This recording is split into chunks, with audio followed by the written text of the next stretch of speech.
Man United 4, Newcastle United 1. Do you know what? Yeah, I'm a humble guy. I'm not normally a I told you so guy and all of that. I like to just keep it humble. But you know what? Shove that. To all you people, yeah, that were before the game saying this team shit, Matt has got no legs, this is crap. Ollie's dead. Like, what's he doing to us? We dominated Newcastle. Yes, we started badly, and yes, we were all over the place in terms of our shape, and we got an unlucky own goal. But from that point on, we deserve to win the game. This is what I was talking about what Solskjaer made in those changes, right? Give us a springboard to play. Give us a platform to play. Make us more difficult to play. But some people are so thick that they're jumping, pressing triggers and pressing buttons. Press trigger when I press people button. Why have I just done that? Pressing triggers and buttons, right? To flip in, say, get Ollie out. This is a dead team. This is that. At least let the game end and see. He had to change something. We were too easy to play against. So all you people that were saying before the game, this is this and this is that, hold that. The L I'm going to take today, because we've all taken a W. We've all taken a W because we've won. But my personal L is I wanted Harry Maguire to be dropped. He was brilliant today. He scored a great goal, had another one cleared off the line, defended well, done what he needed to do. And that was a big call from Ollie. So do you know what? Ollie gets a tick for that. But loads of us wanted him dropped. I think only Xander wanted him to stay. So Xander takes the W on that. And you know what? It's not always about personal Ws and stuff like that. It isn't really my style. But you guys saw me before, or you guys heard me, sorry, on a Discord with Mark before the game. I was looking on Twitter and I said, I'm glad that Solskjaer made these big changes. People coming at me saying, oh, what do you mean big changes? How's this not there? How's that not there? Now, what I will say is, because I did say it before the game, Van der Beek should have started the game. I understand that. Dan James wasn't great. Positionally, he was good, and the positions he was picking up and where he was getting the spaces and areas he was getting into were actually very good. He was playing well. His end product was just dead, which is kind of what we come to expect from Dan James, a no-end product. So Van der Beek should have played from earlier. Put Bruno out onto the left. Look what happened. One matter. Everyone says his legs are dead. He can't play no more. He's not a proper winger. He can't do this. He can't do... Shut your mouth. He's one of our most intelligent players, if not the. He needs to play with the better players. When he does play with the better players, he makes things happen. He was man of the match for me today. He was man of the match. And I know some people who don't understand ball are going to give it the whole, Ricky's just saying this, or nah, he's just shit. It's just a lucky. No, we played. I said this, yeah. Crystal Palace, Newcastle and Brighton. Is there that much difference between them? Really? No. You can argue a few little players here and there, but by and large, there is not a big difference in quality. We played our A team against both of them teams and got slapped silly. Brighton, we got lucky and we should have lost. Tottenham was a whole different ball game, and Palace, we got slapped with ease, yeah? Look at the difference in performance today. I'm not saying it was perfect. I'm not saying that Solskjaer needs to play this team every single game. But what Solskjaer needed to do was steady the ship. Get some control over a game. Have some, I'm not going to say patterns of play, but have some continuous influence over the game. He did it. Like, you can't. I don't care what your agenda is against Ollie. Look, the jury's still out on Ollie for me. I've said I want him. He deserves the chance to see this season through. He got third last season. He deserves to see where it is. And he was under huge pressure coming into this game. A draw was not good enough. A loss was not good enough. And people were saying that even a win, that would have been a dead win, was still not good enough for him to change the ethos. And people might argue that until he made those changes and Pogba came on and Van der Beek came on, fine, you can have that. And I understand that. I did say that Van der Beek should have started, but you can say that the goals came late, etc. But we wore Newcastle down. David De Gea, to be fair to him, made such a sick save. He did his thing. That was like the old David De Gea. But other than that chance, and the St. Maximin one from distance, which, to be fair, it was he should save that, David De Gea. Newcastle had nothing. And you can say it's because of Steve Bruce plays 4-5-1 and camped in. But everyone was saying that team's so dead. How are we going to create chances? How are we going to do this? How are we going to do that? Shut up. Honestly, it annoys me. So I had to come out a little bit bullish, man. It's not normally my style, but the amount of abuse you get, not abuse, I'm not going to get in my feelings about it. The amount of stick that you get before the game's even started. Oh, this is so dead and this is what's going to happen. Now watch, I'm going to tell you. People were putting it on Luke Shaw, laughing, saying, oh, yeah, look, it was him. It had to be Luke Shaw. Like, it could have been anyone. But listen, you know me. I don't watch things through rose-tinted glasses. I do keep it real. I do keep it honest, and I call it as I see it. Ollie got it right. He got it right. He made all them big changes that everybody says was dead. We won the game 4-1. And the goal that we did score, that Newcastle did score, we scored it. It's an own goal. Do you know what I'm saying? So what more do you want Ollie to do in that game?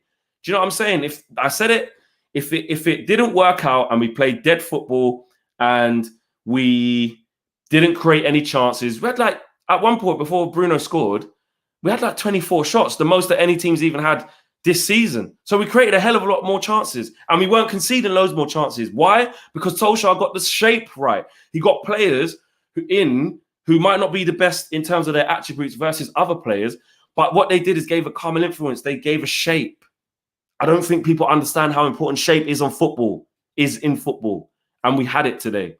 You can't get carried away, yes. You can't go overboard, yes. It is only against Newcastle, yes. You can say all them things, but we only played Crystal Palace. We only played Brighton. Do you know what I'm saying? I'm not going to say we only played Spurs because Spurs are a good team. But yeah, so I have to big up Harry Maguire. One matter, I've got to talk about him. He was everywhere. You know, Mark had concerns about him. My boy Jamal, obviously, you're looking at him going against Jamal. He's not going to take Jamal down the outside. He's not going to take any fullback on the outside. But what he did do, he plays with this. He plays with this. And you know what? You got to put respect on Matter's name. And I'll tell you why. Mason Greenwood is a fantastic young player and he's going to go on to achieve great things. But he can't see Matter for IQ, for football IQ. Listen to the context, for football IQ. Where to be, how to use the ball, how to consistently use the ball, the simple passes. He can't see him for that. Yeah, Mason's still growing. And look, he wasn't in the team today, so I'm not labeling the criticism at Mason, but I'm just trying to put more respect on Matter's name. Like everyone's acting like Matter can't do nothing. Matter just dropped to 8 out of 10. Comfy. Do you know what I mean? Coming in off that right-hand side, causing mayhem, always popping up in the right position, always making the right pass. Defensively got himself back into position, gave us good shape. So you got to big him up. This whole Matter's got no legs thing and he's dead thing, it has to stop. It has to stop because when Matter plays with players like Bruno, with players like Van der Beek, with players like Pogba, he can still play well and have influence over games. I don't understand this whole rhetoric that like he's so dead he can't play for us. He has to play in the B team in the Carabao Cup. Get out. He's still one Matter. He's still a very intelligent player. He runs games. Every time he plays, he pretty much runs the game. So, first of all, respect on him. Harry Maguire. Shout out Harry Maguire. I hold my hands up. I said he should have been dropped. I understood that Solskjaer wouldn't drop him. I didn't think he would drop him. And I'm looking at Lindelof and Bayern thinking, I'm not really sure. So I can see why we're not blessed in that position. So I can see why Solskjaer, and he's Solskjaer's guy. Whether we like it or not, he's played nearly every game last season. He's the captain. Solskjaer backs him to the cows come home. So I knew that he would play him. But he stepped up. He did well. There's going to be people saying, no, I'm not getting gassed about Maguire, man. He should have done that.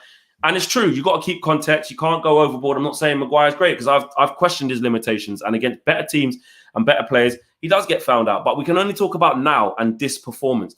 And he was flawless in this performance. He's done really well. He defended well the little bits that he had to do.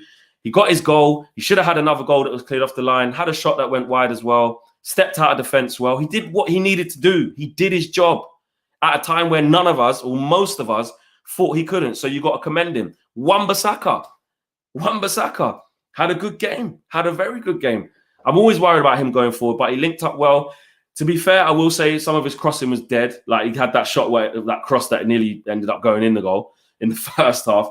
So his crossing wasn't great today. I thought it was a bit aimless, but he kept at it and he was a constant threat down the right-hand side. And he gets his first goal in professional football in what? I think about 100 appearances, something like that.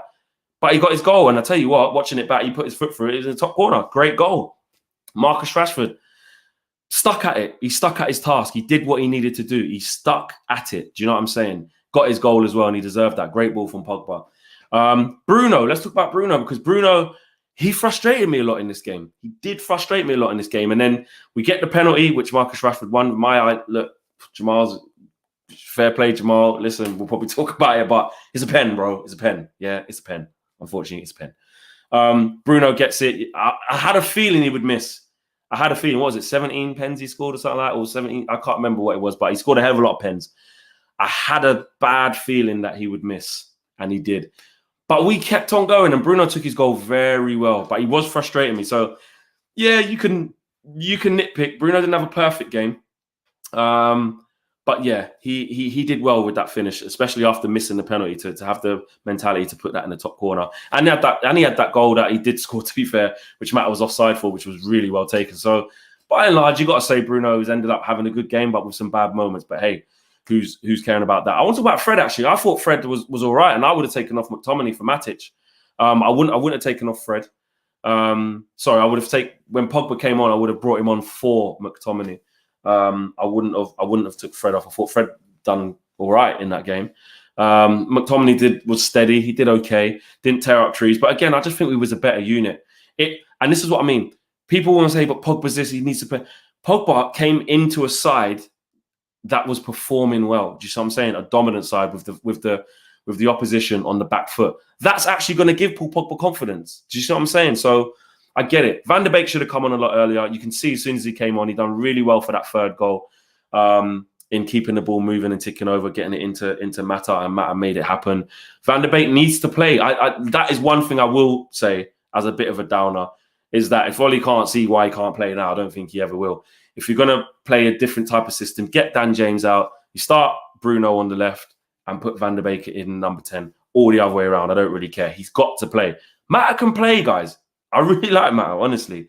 David De Gea, big up yourself as well. Should have had a clean sheet, man. That save that he made in the second half from Callum Wilson was a great save. So, you know what? You've got to big up Ollie. I don't care if you're watching this. I respect your opinion. If you're Ollie out, that's cool. And obviously your opinion's not going to change. But you've got to respect the fact that he made these changes that I'm going to say 90% of the fan base thought were dead. Yeah? A lot of my friends coming at me on Twitter saying, you know, oh, what are you thinking, Flex? What messaging me on WhatsApp? This is a dead team. He's basically waving the white flag to get sacked. And I could see it. I could see what he was trying to do. And I'm so glad that it's worked. You guys might be watching it thinking I'm going hella overboard. Let me know in the comments. That's what it's all about. It is all about opinion. So I want to know, because the way a lot of people were coming for me, and a lot of other, and some United fans who actually thought I could see what he's doing. I admit he didn't get it all right from the start. And I admit that the changes may have come too late. But we won 4-1. And we was never in really any danger. The only danger we was in was not taking our chances, really. Do you know what I'm saying? Not creating the meaningful chances to score. Even though we got a penalty, you're at the penalty spot, mate. You should really make it 2-1. So the only thing we would have been guilty of would have been that, which actually wouldn't have been Ollie's fault. We had over 25 shots in the game. What more do you want him to do? And we scored an own goal. What? So really, Ollie's changes have worked. You can't really say anything. So if you're watching this, let me know what you're thinking. I want to know, do you think I'm going overboard or do you think I'm right? That's what it's all about. Drop your views in the comments in the boxes below. Ollie haters, people who wanted Ollie out just for fielding that team, you have to hold that. You have to hold it. You have to. There's nothing else you can say to that. You're going to nitpick. You're going to say it was lucky. You're going to say it was individual brilliance 4 times over for every single goal. That's what you're going to say. But the reality is you're probably just salty and you just want Solskjaer to go no matter what. And I'm not blind to it. Solskjaer's got a lot to do. If he goes and loses against Chelsea, goes and loses against Arsenal, then Everton, we can still be in a bad run. But we had to win this game. And we've won it by a big margin in the end. So you know what? We'll see. But I'm on these match reactions, you've got to talk about the game. You have to talk about the game. You can have a bigger inquest afterwards. But on the game, we won 4-1. Solskjaer made big changes and big calls. And you know what? They all pretty much worked. They might not have gone in the order we wanted it to. They might not have happened at the time we wanted it to. But his changes worked. We won the game 4-1 in it. My man of the match is Mata. I think he was superb. That's my man of the match. Let me know who your man of the match is. Catch me at FlexUTD across all my socials as well. And I am out of here. Roll on PSG on Tuesday, which is going to be a hell of a different game. I'm out of here. Peace.